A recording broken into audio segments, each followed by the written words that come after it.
3 weeks had passed since the Chromath fleet disappeared into silence. The Galactic Council chambers filled with representatives once again, but the atmosphere had changed completely. Where before there had been confident discussions of expansion and conquest, now there was only fear and confusion. The Chromath government had sent increasingly desperate messages demanding answers. 300 ships with crews totaling nearly 40,000 individuals had vanished without explanation. No distress calls. No debris fields detected by long-range scans. No survivors requesting rescue. Just silence where a mighty fleet had been. Ambassador Ji-Wan stood at the human podium once more. She looked older than she had 3 weeks ago, as if the weight of foreknowledge had physically pressed down upon her shoulders. Around her, the gathered species waited with an attention they had never given her warnings before. The Galactic Council has demanded that Earth explain the fate of the Chromath Imperial Fleet, Ji-Wan began, her voice carrying clearly through the vast chamber. We will answer your questions truthfully, though you may not welcome the truth. Earth did not destroy the fleet. We did not fire a single weapon. We did not interfere with their passage in any way. The Chromath entered a region of space that humanity has been carefully managing for 80 years, and they triggered a response that we tried to warn you about. Councillor Rathzek, a political rival of the Chromath who had voted against the expedition, leaned forward in his seat. You speak of managing a region of space. What does this mean? What exists in the quiet zone that could destroy an entire fleet? We call it the anomaly, Ji-Wan said. A region where the normal laws of physics break down, where the barriers between dimensions grow thin, where reality itself becomes unstable. We do not fully understand it, and we do not claim to control it. We have simply learned to coexist with it through careful observation and strict protocols. The chamber erupted in shouted questions and demands for proof. Ji-Wan raised her hand, and a holographic display appeared above the council floor. President Dong-hyun materialized in the projection, his image filling the space where all could see him. Members of the Galactic Council, President Dong-hyun said, his voice grave. I appear before you to provide evidence of what occurred to the Chromath fleet. 3 days ago, our recovery teams retrieved several automated data buoys that the Chromath deployed before their fleet was lost. We have extracted partial records from these devices. What you are about to see is disturbing, but it is necessary that you understand the truth. The holographic display shifted, showing footage from multiple Chromath ships. Engineer Yuna had worked day and night to reconstruct the data fragments into a coherent timeline. What she had discovered haunted her dreams. The footage showed the Chromath fleet advancing confidently through empty space. Then the first anomalies appeared. Ships began reporting contacts that did not exist. Navigation systems showed impossible readings. Crews started seeing things that could not be real. The assembled council watched in growing horror as the fleet began to destroy itself. Ships fired on each other while their crews screamed that they were fighting human vessels. Captains reported watching their sister ships explode, not realizing that those same ships were reporting watching them explode. Reality had fractured into multiple contradictory versions, and each crew lived in a different nightmare. The footage showed Admiral Velthar on his bridge, ordering his weapons to fire at targets his sensors marked as human warships. But the tactical display made it clear to any outside observer that he was firing at his own fleet. His face showed absolute conviction that he was fighting an enemy attack, even as his weapons tore his allies apart. The final piece of footage came from Sub-Commander Velmore's personal log. His face filled the screen, no longer composed and professional but twisted in terror and comprehension. We were wrong about everything, Velmore whispered, his voice breaking. The humans were not lying. They were not hiding resources. They have been living next to something that we cannot fight, cannot negotiate with, cannot comprehend. It does not destroy with weapons. It destroys by showing us realities that are not real, or perhaps too real, or real in ways we cannot survive experiencing. Our sensors show us our fleet being attacked. Our eyes see the enemy clearly. But I have compared logs with other ships, and we are all seeing different attacks, different enemies, different battles. The anomaly is making us kill each other by trapping each of us in our own personal version of reality. The humans knew this would happen. They tried to warn us. They have learned to survive this by methods we did not listen to, and techniques we mocked. We die not because we were weak, but because we were too proud to. The log cut off abruptly. That had been the last transmission from any ship in the fleet. The council chamber fell into absolute silence. Species that had existed for thousands of years, that had conquered hundreds of worlds, that had seen the birth and death of civilizations, all sat speechless before the evidence of how quickly confidence could turn to ash. Scholar Chindar finally spoke, his voice small in the vast space. I researched the historical records before the fleet departed. 3 previous civilizations attempted to enter this region. The first expedition was 4,000 years ago. The second was 2,000 years ago. The third was 800 years ago. All were at the peak of their power. All were confident in their military superiority. None ever returned. Why did you not share this research with the council? Demanded one of the representatives. I tried, Chindar said quietly. No one wanted to listen to warnings based on ancient history. Everyone believed that modern technology had made such concerns obsolete. President Donghyun's image spoke again. Earth discovered the anomaly 83 years ago during our early exploration of this region. We lost ships too. We lost crews. We suffered the same madness and self-destruction that claimed the Chromath. But we had an advantage. We were not a mighty military power. We were a young species new to the stars, aware of our own limitations. When we encountered something we did not understand, we did not assume we could conquer it. We stopped. We studied. We learned. A holographic image appeared showing the edge of the quiet zone from a human monitoring station. Over decades, we mapped the anomaly's patterns. We learned that it responds to aggression, to weapon signatures, to hostile intent. We discovered that reality distortions are weakest along certain corridors. We developed protocols for crossing safely. Small groups, minimal weapons, strict emotional discipline among crews. We established monitoring stations to detect and calm disturbances before they grow severe. You have been protecting us, Counselor Rathzek said slowly, understanding dawning. Your territorial claims were not about resources or expansion. You have been containing this anomaly, keeping others away from it. Yes, Jiwon confirmed. We tried to share this knowledge, but no one believed us. You saw our warnings as the desperate claims of a weak species trying to protect territory they could not defend militarily. You saw our caution as cowardice. You saw our experience as ignorance. Commander Taemin appeared in another holographic window. His tired eyes reflected the weight of watching another fleet die. 3 days after the Chromath entered the deep zone, we detected the massive energy signatures that indicated the anomaly had fully awakened. We attempted to guide any survivors toward safe corridors, but we received no responses. 4 days ago, Captain Sujin led a recovery mission to the edge of the affected region. We found debris from approximately 270 ships. The remaining 30 vessels are simply gone, vanished as if they never existed. And the crews? Someone asked from the audience. No bodies, Taemin said flatly. No survivors. No remains. 40,000 individuals disappeared. We do not know if they died or if they were displaced to somewhere we cannot reach. The anomaly does not follow rules we understand. Admiral Hyun-woo appeared beside Taemin's image. The old admiral looked like he had aged a century in 3 weeks. I have commanded Earth's forces in this region for 20 years. I have watched 17 different incidents where ships triggered anomaly responses. Small incidents with 1 or 2 vessels can sometimes be survived if the crews follow emergency protocols. But an incident of this magnitude, with 300 warships all radiating hostile intent simultaneously, created a response beyond anything we have recorded. The Chromath did not just trigger the anomaly. They enraged it. What do you mean, enraged? Demanded a Chromath representative, his voice shaking with grief and anger. The anomaly responds to patterns, Hyun-woo explained. Large amounts of aggressive energy, concentrated weapon signatures, hostile mental states from crews preparing for combat. The Chromath fleet represented the largest concentration of military power ever to enter the deep zone. The anomaly's response was proportionally severe.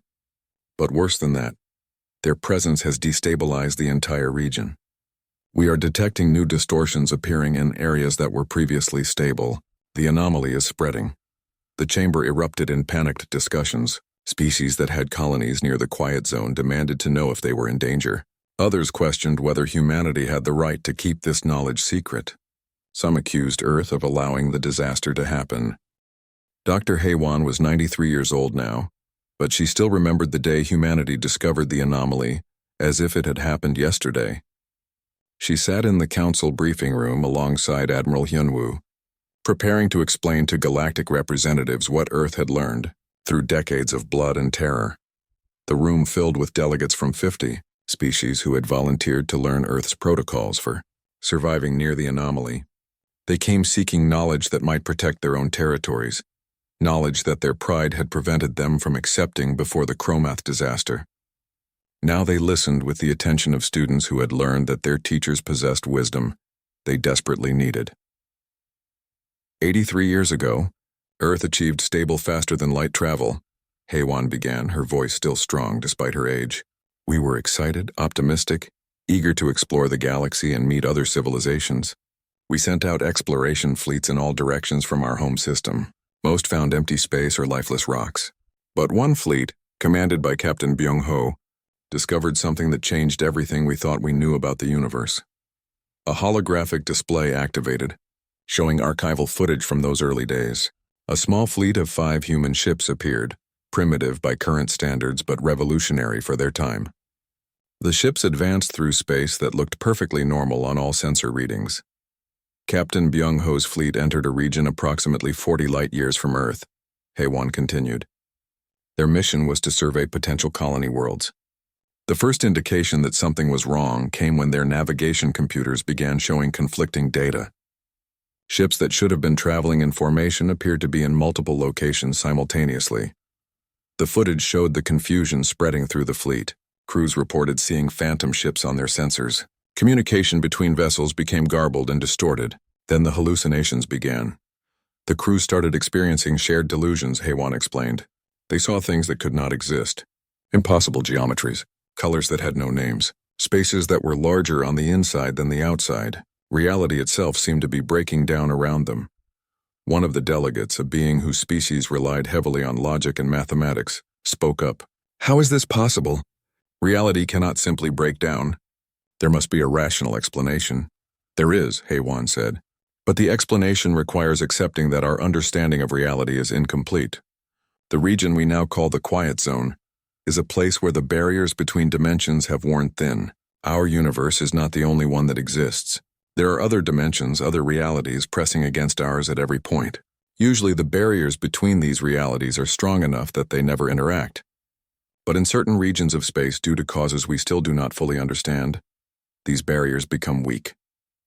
She gestured to the holographic display, which now showed complex mathematical models. When the barriers are weak, things can slip through.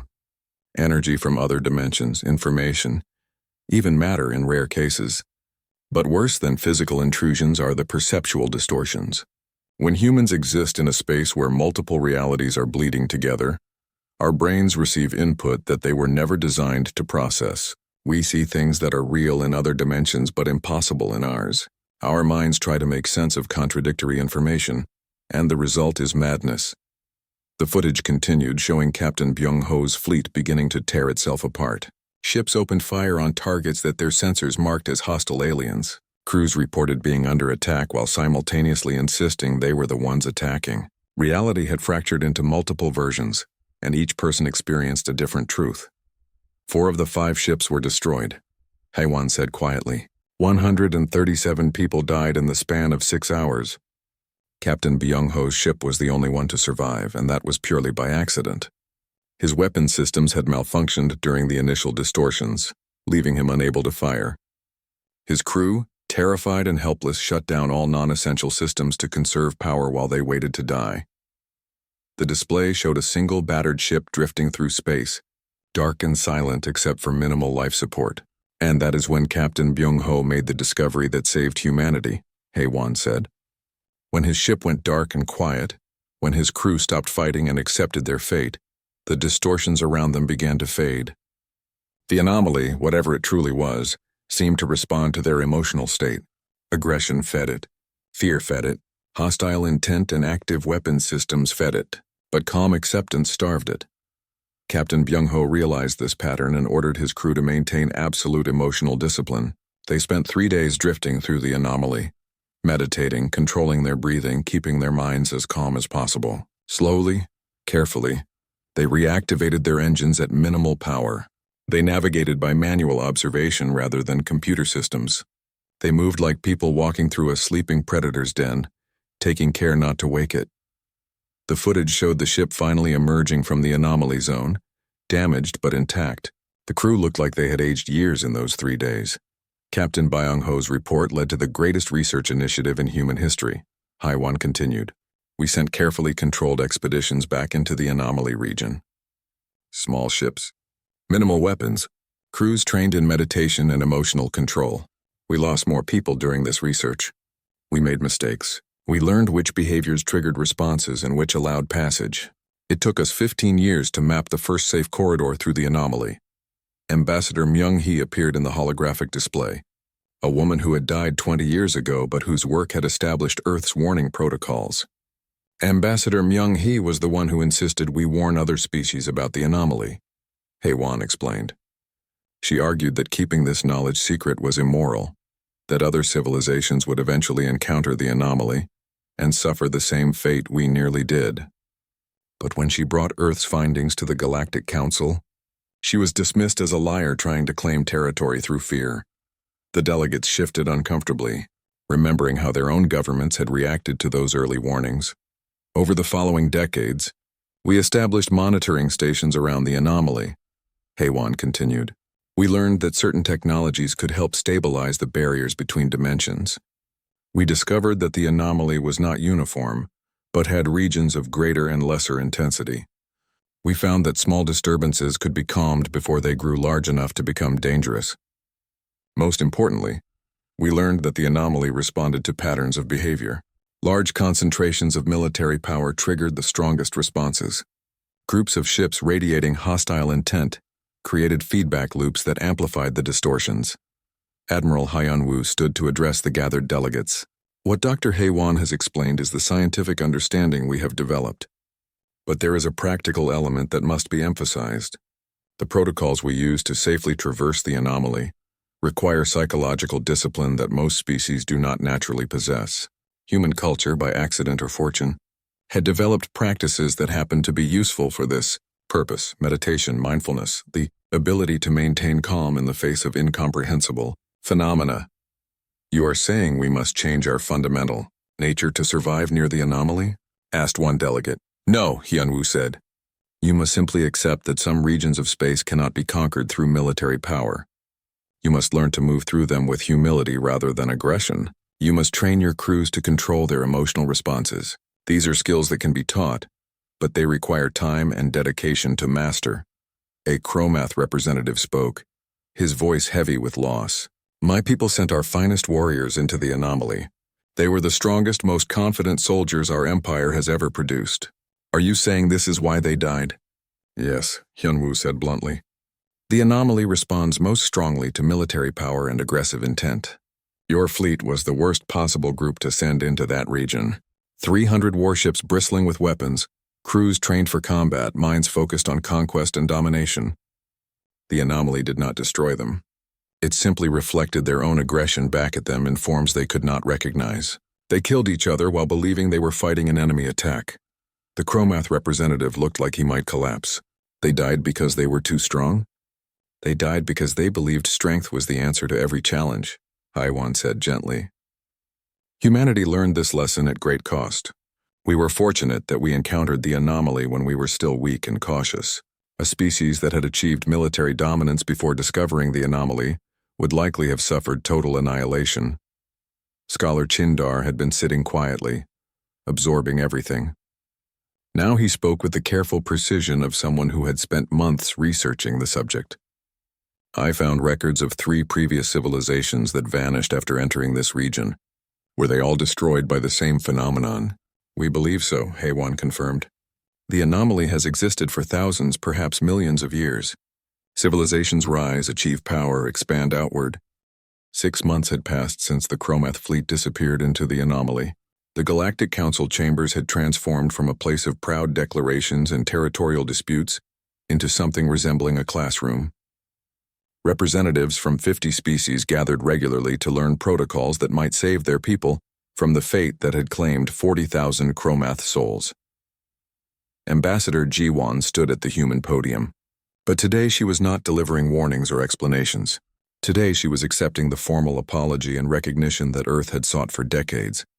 The High Chancellor of the Galactic Council, a being whose species had existed for 12,000 years, spoke with genuine humility. The Council formally recognizes Earth's territorial claims to the region designated as the Quiet Zone. We acknowledge that humanity's warnings were issued in good faith, and with knowledge earned through sacrifice. We apologize for dismissing your expertise and for allowing pride to override caution. The Chromath disaster might have been prevented if we had listened to your repeated warnings with the respect they deserved.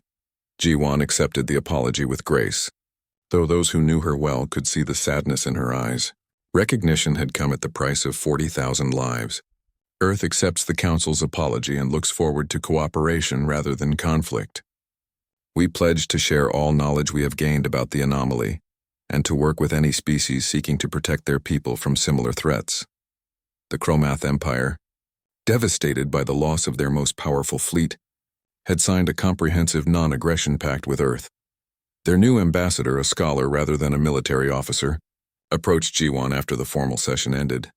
"My people are broken," he said quietly. "We sent our finest warriors believing they could conquer anything. Now we understand that strength has limits. We wish to send officers to train with your forces, to learn the humility and discipline that our culture has never valued." "Your officers will be welcome," Ji-won replied, "but understand that what we teach cannot be learned quickly. It took humanity decades to develop these protocols. Your people will need patience." "We have learned patience through grief," the Chromath ambassador said. "We will take whatever time is necessary." At the edge of the Quiet Zone, training programs had begun in earnest. Admiral Hyun-woo oversaw the instruction of alien officers in the techniques humanity had developed for surviving near the anomaly. The training facility had been expanded 3 times to accommodate the number of volunteers seeking to learn. Captain Soo-jin found herself commanding the 1st Mixed Species Patrol Unit. Her crew included 2 Chromath officers, 3 insectoid researchers including Scholar Chindar, and representatives from a dozen other species. They prepared for their first joint patrol through one of the green corridor routes that humanity had mapped as relatively safe. "Remember your training," Soo-jin told her diverse crew as they prepared to depart. "Keep your minds calm. "If you begin to see or hear things that seem wrong, acknowledge the perception but do not react with fear or aggression. The anomaly feeds on strong emotions. We move through it like water flowing around rocks, not like hammers trying to break them." Lieutenant Jae-hyun, now serving as Chief Communications Officer for the Mixed Patrol Program, monitored their progress from the human monitoring station. Commander Taemin stood beside him, watching the displays with the eternal vigilance of someone who had seen too many ships fail to return. The patrol proceeded smoothly for the first 6 hours. The alien crew members maintained discipline, following the protocols exactly as they had been taught. Then they encountered their first test. A minor anomaly manifestation appeared directly in their path. The sensors began showing contradictory readings. Phantom contacts appeared on the displays. The ship's computer reported being in 2 locations simultaneously. Several of the alien crew members tensed immediately, their instincts screaming that something was wrong and they needed to respond with force. "Steady," Soo-jin said calmly. "This is a minor distortion. We have encountered hundreds like it. Power down weapons to standby. Reduce engine output to minimum. Everyone, breathing exercises now." The Chromath officers struggled visibly with the discipline required. Their entire culture emphasized aggressive response to threats. Their training had been built around the principle that showing weakness invited attack. Now they had to suppress every instinct they possessed and simply accept the strangeness around them without reacting. One of them, a young officer named Tae Yang who had taken a human name as a sign of respect for his teachers, closed his eyes and focused on the breathing patterns Soo-jin had taught. His companion, a female officer named Hye-jin, followed his example. Slowly, painfully, they brought their emotional responses under control. The distortion held for 7 minutes that felt like hours. Then gradually it faded. The sensors returned to normal. The phantom contacts disappeared. The ship's position resolved to a single location. "Well done," Soo-jin said, genuine pride in her voice. "You just survived your first encounter with the anomaly. Many human crews failed their first test. You succeeded." Taeyang opened his eyes, his scaled hands trembling slightly. "That was the most difficult thing I have ever done. Every instinct I possess screamed at me to fight, to respond with force. Remaining calm while reality fractured around me went against everything my people believe. And yet you did it, Sujin pointed out, which means your people can learn. This is the first step toward ensuring that what happened to your fleet never happens again. Back on Earth, engineer Yuna was making breakthrough discoveries in understanding the anomaly's behavior. She had spent months analyzing the data recovered from the Chromath fleet's final moments. Comparing it with decades of human observations, her research suggested something remarkable. The anomaly is not simply a natural phenomenon, she explained to a gathering of scientists from multiple species. It appears to respond to consciousness itself. When large numbers of beings with hostile intent concentrate in one area, the anomaly reacts by amplifying and reflecting those intentions back at them. But when beings approach with calm acceptance, the distortions remain minimal. You are saying it is alive? Asked one of the alien scientists. Not alive in any way we understand life, Yuna clarified. But it is reactive, responsive. Perhaps not conscious, but certainly not inert. Our research suggests that by maintaining calm and reducing aggressive energy outputs, we have been gradually stabilizing the anomaly. The red zones in our maps have not grown in 70 years of human presence. Some yellow zones have even transitioned to green. Scholar Chindar processed this information with excitement. This means the anomaly can potentially be healed or contained through sustained effort. We believe so, Yuna confirmed. But it requires the cooperation of everyone in the region. One large military fleet radiating hostile intent can undo decades of stabilization work. This is why the protocols must be followed by all species, not just humanity. The new understanding spread through the galactic community. Species that had once competed for territory near the Quiet Zone now cooperated to maintain stability. The Boundary Protection Initiative, led by Ambassador Jiwan, established coordination between dozens of governments. 3 months into the new cooperative era, Captain Sujin's mixed patrol encountered a larger anomaly manifestation than expected. The distortion was strong enough that even following protocols, the crew began experiencing mild hallucinations. The alien members of her crew, less experienced than the humans, started to panic. Ye Jin was the first to lose her composure. She saw weapons fire crossing their bow, saw hostile ships materializing around them, and her hand moved toward the weapons console before she could stop herself. Ye Jin, no, Sujin said sharply. The Chromath officer froze, her hand hovering over the controls. Every instinct she possessed demanded that she defend her ship. Her training screamed at her to fire at the enemies her sensors showed clearly, but months of discipline held her back. What I see is not real, Yejin whispered, more to herself than anyone else. The anomaly is showing me threats to provoke a response. I will not feed it. I will not repeat the mistake that killed my people. She pulled her hand back and returned to her breathing exercises. The hostile ships her sensors showed flickered and faded. The weapons fire never came. Reality stabilized around her acceptance rather than her resistance. Outstanding, Sujin said softly. That may have been the hardest decision of your life, and you made the right choice. The patrol completed its mission successfully. When they returned to the monitoring station, Commander Taemin greeted them personally. You are the first mixed species crew to encounter a major distortion and navigate it successfully. This is a historic achievement. Word of the success spread through the training programs. More alien officers volunteered to learn human protocols. The Chromath government established mandatory training for all military personnel serving near boundary regions. Other species followed their example.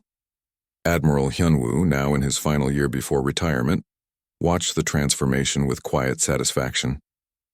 We spent 80 years trying to warn the galaxy about the anomaly, he told Commander Taemin during a private conversation. We were ignored, dismissed, mocked. Captain Sujin guided her stealth ship through the darkness with practiced ease.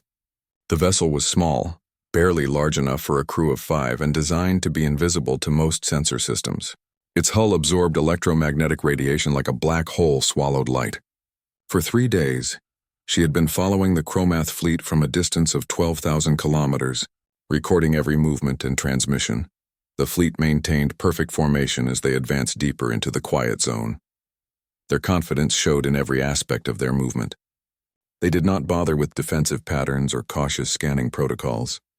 They traveled like conquerors entering territory that already belonged to them. Captain, their communication chatter has increased, reported Lieutenant Jae-hyun from his station on the human monitoring base. His voice came through Sujin's earpiece with crystal clarity despite the distance. They are discussing which planets they will claim first. Some are already arguing about mining rights. Sujin allowed herself a small, sad smile. They still do not understand. How much longer until they reach the deep zone? 37 hours at current speed. The anomaly signatures? Still dormant. Background readings only. But we are detecting the usual distortions forming ahead of their path. Sujin knew those distortions well. Every human who worked near the quiet zone learned to recognize the subtle signs that reality was beginning to bend. Gravity fluctuations that appeared and disappeared without cause. Time readings that varied by microseconds between synchronized clocks. Phantom signals that seemed to come from everywhere and nowhere at once. The chromath sensors were detecting these anomalies too. Sujin could intercept their science officers reporting the readings to their commanders. But Admiral Velthar dismissed each report with the same explanation. Human technology creating false readings to frighten them away.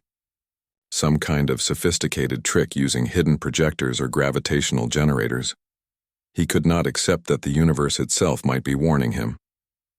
On the second day after crossing the boundary, the chromath fleet passed through a region where 3 previous expeditions had vanished. The humans had marked this area on their charts with red symbols that meant extreme caution required. Ships that traveled through this space had to follow specific routes, maintain emotional calm among their crews, and keep their weapon systems powered down to minimal levels. The chromath did none of these things. Their weapons remained hot and ready. Their shields operated at maximum strength. Their soldiers conducted combat drills as they traveled, filling the space around them with targeting locks and weapon signatures. Sub-Commander Velmore stood beside his admiral on the flagship bridge, watching the sensor displays with growing concern. Unlike Velthar, Velmore had actually read the human warnings in detail. He had studied the scattered historical records about previous expeditions into this region. The patterns troubled him. "Admiral, I recommend we slow our advance and conduct more thorough scans," Velmore said carefully. "These gravitational readings are highly unusual. They do not match any known natural phenomenon or artificial generation system." Velthar barely glanced at the displays. "The humans want us to slow down, to doubt ourselves. Every hour we waste is another hour they have to prepare whatever defense they think will stop us. We maintain current speed and formation. Sir, 3 of our ships are reporting navigation errors. Their computers are showing our position as being in 2 different locations simultaneously. Technical glitches. Have them reset their systems. They have reset 3 times. The errors persist and are becoming more severe." Velthar's scaled hand clenched into a fist. "Then they will navigate using visual confirmation and formation positioning.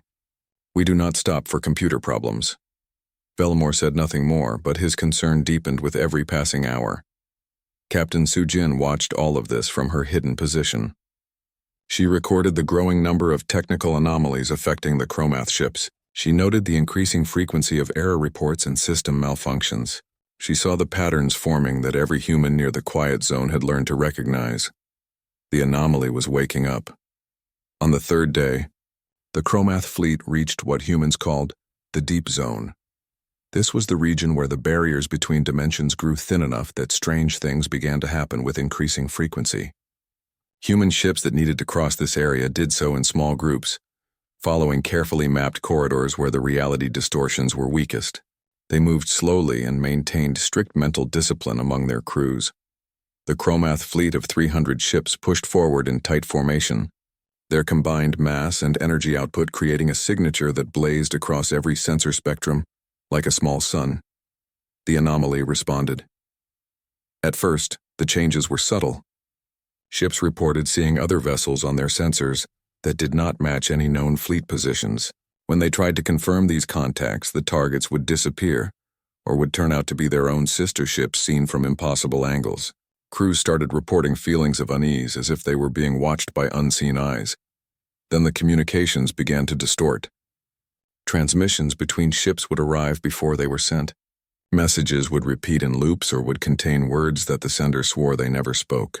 Some crews reported hearing voices in their communication, channels speaking in languages that had been dead for thousands of years. Admiral Velthar ordered all ships to maintain communication, silence except for essential tactical updates. He believed the humans were somehow infiltrating their systems, playing psychological tricks to break their morale. He still did not understand what they were facing. The crisis reached its peak during the fourth day. Captain Sujin watched in horror as the Chromath fleet began to tear itself apart from within. It started with a single destroyer firing on one of its escorts. The destroyer's captain screamed over the open channel that he was being attacked by human warships, that they were everywhere, that the fleet was surrounded. His sensors showed dozens of enemy vessels closing in from all sides. He fired desperately at targets that his weapons officers could see clearly on their displays. But there were no human ships. The destroyer was firing at its own fleet members. Within minutes, the confusion spread like a virus. Ships throughout the fleet began reporting enemy contacts. Their sensors showed battles raging in all directions. They saw their sister ships being destroyed, saw weapons fire crossing space in patterns that should have been impossible. They responded by firing at anything that their computers marked as hostile. They were firing at each other while their sensors told them they were fighting humans. Sub-Commander Felmore's voice cut through the chaos on the command channel. "All ships cease fire! Cease fire! There are no enemy vessels. We are shooting at each other." But his orders could not be heard over the screaming. Captains reported watching their neighboring ships explode, while those same ships were simultaneously reporting themselves as intact and watching different vessels die. Reality itself had fractured into multiple contradictory versions, and each crew experienced a different truth. Admiral Velthar stared at his displays in absolute incomprehension. His sensors showed his fleet being decimated by human attackers. His tactical officers were shouting target coordinates. His weapons stations were firing full barrages at the enemy, but a small part of his mind noticed that the enemy ship positions exactly matched where his own fleet should have been. The last coherent transmission from the fleet came from Velmore.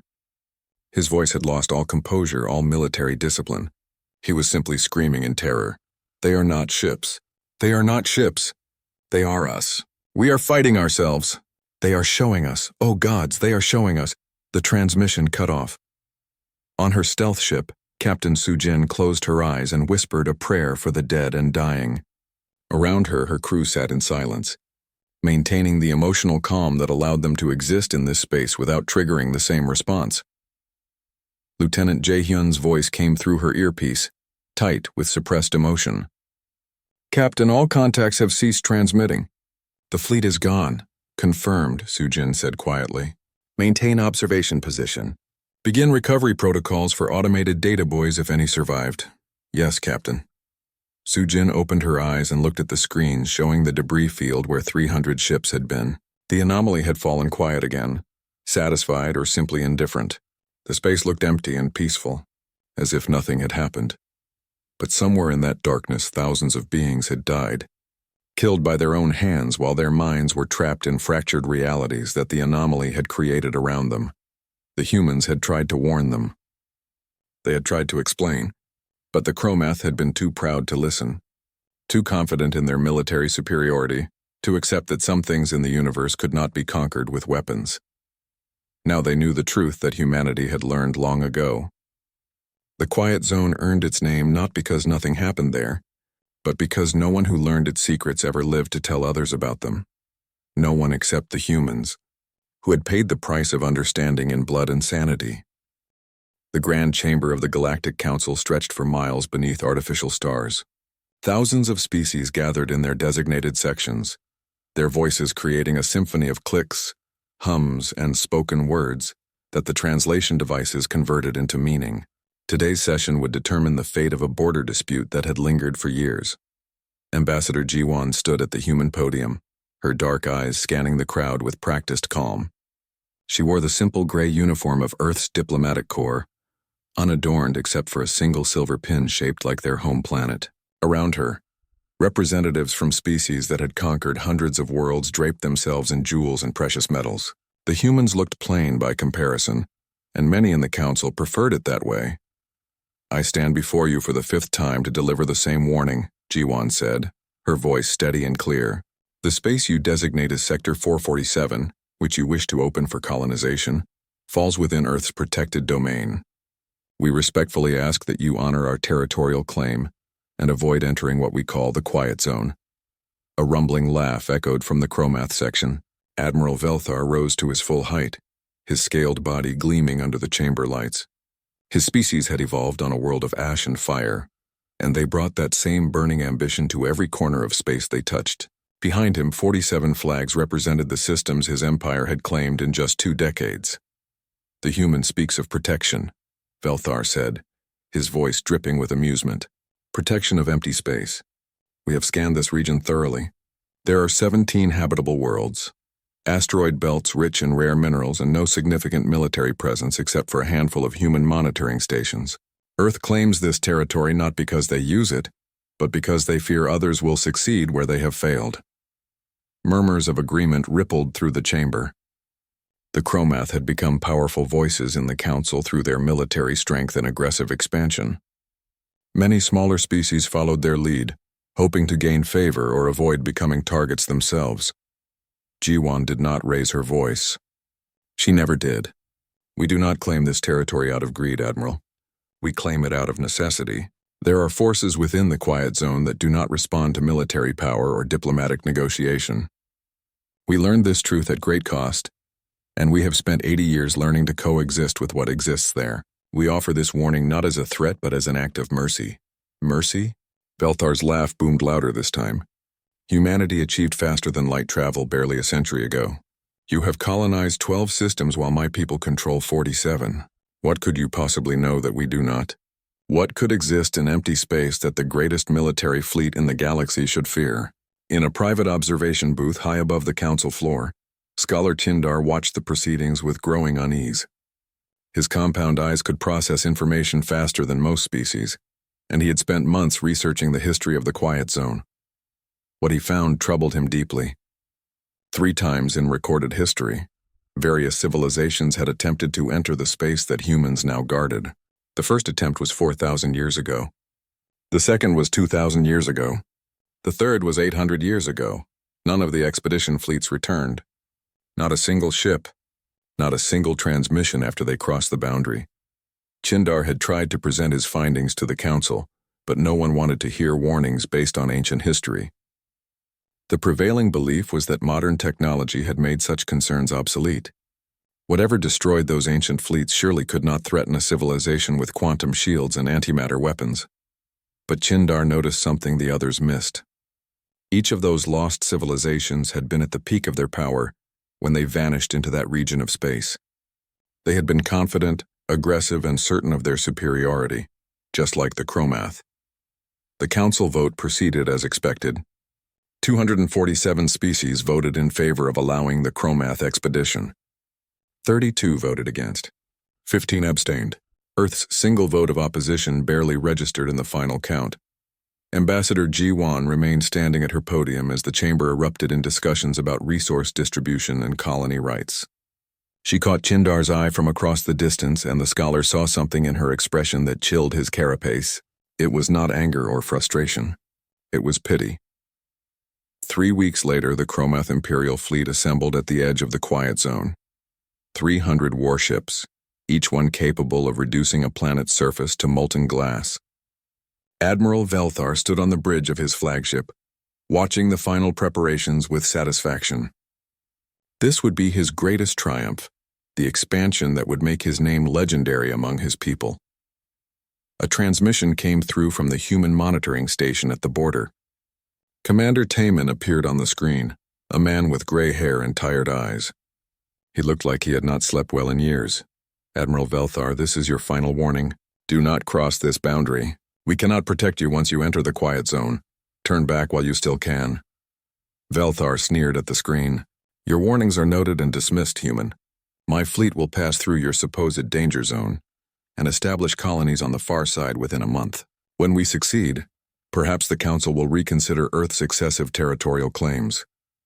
"We have tried to warn you," Timon said quietly. "What happens next is not our doing. Remember that." The transmission ended. Velthar gave the order, and 300 ships surged forward across the invisible line that marked the edge of Earth's domain. On the human monitoring station, Commander Taman watched the fleet disappear into the sensor shadows that perpetually clouded the zone. Around him, his crew worked in silence. They had all seen this before, though never with a fleet so large. They knew what would come next. Admiral Hyunwoo's face appeared on Taemin's private screen. The old man looked even more tired than usual. They have crossed, Taemin reported. How long do you estimate? Hyunwoo asked. Based on their course and speed, they will reach the deep zone in 72 hours. After that, perhaps another day before the anomaly responds to their presence. Hyunwoo nodded slowly. Maintain observation protocols. Record everything. The galaxy needs to understand what we have been protecting them from. Yes, sir. And if they try to retreat, guide them to the safe corridors if they listen. But once the anomaly fully awakens around them, there will be nothing we can do. The screen went dark. Taemin returned to his watch, staring at the screens that showed nothing but empty space and scattered sensor ghosts. Somewhere beyond his sight, 300 ships full of living beings sailed toward a fate that humanity had learned to fear and respect. They would learn soon enough why Earth had warned them. They would learn why some territories were not worth claiming. They would learn why the humans who lived on the edge of the quiet zone never slept well, but by the time they learned these lessons, it would be far too late.